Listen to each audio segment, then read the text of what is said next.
Hello everyone and welcome back to the channel on episode 3 of our series here, The Ultimate Guide to Cruising. Now in episode 3 what we're going to cover is which cabin do you go for. Can be a tricky decision, but I hope this video helps you narrow it down as to which cabin you should choose on your cruise. Let's go! Welcome back to the channel. Ready for another cruise? Let's go! Now firstly I wanted to start off by saying welcome to the channel again. If you're new to the channel, we're Coast to Coasters and we make a variety of different content on cruise ships, tours, cabin tours, reviews, dining guides, and sometimes just our daily vlogs from our experiences as well. But if you're new to the channel, welcome. It's fantastic to have you with us, and if you consider hitting that subscribe button down below, we're approaching 4,000 subscribers and we would really appreciate the support as it helps us make more videos like this and share our experiences with you. If you are a follower of the channel, welcome back. I hope you're enjoying this series so far, and what we're going to do now is continue this series with which cabin. So let's jump into the video. Now again, starting with a little bit of a disclaimer, in this video I want to talk about kind of 4 cabin categories that you could choose from, and this is just the kind of the majority of rooms that you'll find on a cruise ship. The best thing about cruising is that there are so many different cabin types available, but for this particular video I'm just going to cover the main kind of 4 that you'll come across. Other cruise lines may do things slightly differently, but this is the kind of majority of things that you'll see when booking a cruise. So what are the cabin types that are available? What can you choose for your voyage? Generally what you'll find is you'll find an interior cabin, an ocean view, a balcony, and some kind of a suite. Now an interior cabin is exactly as it sounds. It's an interior cabin with the walls around and no windows. This is generally the cheapest cabin, but it's not always the case, but genuinely it's the cheapest cabin on board. An ocean view, which is the next kind of category up, will then have some kind of little porthole or window, something that kind of makes it a little bit more kind of closer to the sea. Sometimes that window is an actual window where you can see out to the ocean. Sometimes it's what they call a virtual window, and it's a TV screen that's designed to look a little bit like outside. And again, slightly different, but again this is slightly more expensive as well than an interior, usually but not always. Now a balcony cabin is exactly as it sounds. It's a cabin which has a balcony area. Now this area often has little sun loungers and will face outside towards the ocean, where again you get that nice sea view and the breeze, and it's a little bit of kind of additional space versus the likes of an interior or an ocean view. You do also get now on a lot of cruise ships balconies that face the inside of a cruise ship as well. So on, for example, Icon of the Seas here, we were actually in what we call a surfside balcony, where the balcony actually was in the centre of the ship and it faced towards the kind of inwards area. Royal Caribbean are known for doing that quite a lot on their ships. They have things like Central Park balconies, boardwalk balconies, and again they have the additional space of the balcony and the kind of sun loungers, but you're not actually facing the ocean view. So you get these kind of interior facing balconies, or the most common type, which is what they call an ocean view balcony. Now the last cabin type is usually the most expensive, and that is a suite. Now a suite can be any kind of number of cabins with interior, ocean view or balcony, but it's genuinely a slightly larger cabin. They often have additional perks, and usually on a lot of cruise ships as well you'll find them in what they call a suite neighbourhood. Now for example on Royal Caribbean, again you've got this suite area which is kind of home to solely suite guests with slightly different kind of amenities and perks. On MSC as well, for example, it's Yacht Club.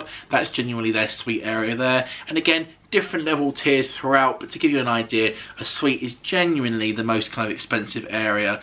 It just depends. Now which cabin type you go for is going to depend on a variety of different factors. Usually the most common one is of course budget, and that is what is your budget for the particular cruise you're doing. If you're on a fairly low budget, you may wish to consider something like an interior cabin, which usually has a lower price point. However, if you've got a slightly larger budget, you may wish to splurge and go for something like a suite or a balcony. Lots of different cabins are available, and the prices do vary all the time. Sometimes you'll often find that a balcony is cheaper than an interior. It depends on availability, which ship, time of year, all that kind of stuff, but usually an interior will be the cheapest, and then an ocean view, a balcony, and finally a suite. Now the other thing to consider with that is of course whether you're cruising solo or as a family. If you're cruising solo, some cruise lines do actually have solo cabins. These are specifically designed for what they call one person occupancy, and again these maybe have a slightly different rate compared to that of an interior or an ocean view. Some cruise lines as well, you'll find that if you're cruising solo but in a cabin for 2 or more people, they charge you a slight premium on the fare. It just depends on the time of year, what promotion's running and what kind of availability a cruise line has. So that's something to consider as well. If you're cruising as a family, you have to consider things like space. If there's 3 or 4 of you, you may wish to have a slightly larger cabin, and that's where a balcony becomes really handy because you have that additional space to kind of separate away from. For us, for example, when we cruise as a family, we really like to have a balcony because there's 4 of us, and it just means that in the morning, if you're all kind of getting ready and you want a little bit of extra space or some peace and quiet, you've got the balcony to go out and sit on, enjoy a cup of tea while, you know, little ones play inside or maybe are still sleeping, and it just gives you a little bit of an additional kind of space. If, however, you're on a budget, there are interior cabins that can sleep 4 as well, and again, these are very affordable and often are very, very good as well. Again, I've already started to touch on it as well, but some cabins have additional perks. If, for example, you're staying in a suite, different cruise lines do it slightly differently, but sometimes you get the additional perks like a butler, there'll be a drinks package included, or you get access to a specific suite neighbourhood area. For example, on MSC cruises, in the yacht club area, you have an actual yacht club pool and bar area, as well as a yacht club restaurant, which is specifically for guests in that category. So again, maybe if you want something slightly more intimate, quieter, going for something like Yacht Club with MSC Cruises will give you that kind of more intimate experience while enjoying obviously the suite neighbourhood. Every cruise line is different though, and again all this information you'll find on their website, and they generally break down what's included and what's not for you. Now we get asked a lot on the channel as well, do you need to have a balcony? Do you need to have an interior cabin? Which is best? And it's very, very difficult to answer. As I've said, the balcony does give you that additional space, but interior cabins can be preferred for some people as well, for that kind of smaller factor, not having to worry about the ship swaying or anything like that. It just comes down to personal preference. Now cruise lines are also very good at giving you cabins with different options as well for things like accessibility. So if you do require further assistance or additional space for things like wheelchairs, that is available as well. And again, all this information can be found out through the cruise line when booking, particularly if you use the phone service. The website does often display it as well, but it just starts to give you a better idea on the phone as to what's actually available. But there's lots of lovely cabins available to suit your budget and to suit your needs. Now the best advice I can give you when it comes to choosing a cabin is to use the wonderful world of YouTube and social media to actually ask people and look at people's experiences. For us on the channel, we have lots of lovely cabin reviews and tours available for you to enjoy from MSC, Carnival, Royal Caribbean and so many more. We've done interior, we've done balcony, and we've also done a couple of suites as well. So we've been very fortunate to experience a variety of different cabins on board our cruises. So if you're curious to see what an interior cabin looks like, why not check out P&O Britannia up here? Or if you want to see what an interior balcony looks like, why don't you check out Royal Caribbean's Icon of the Seas down there?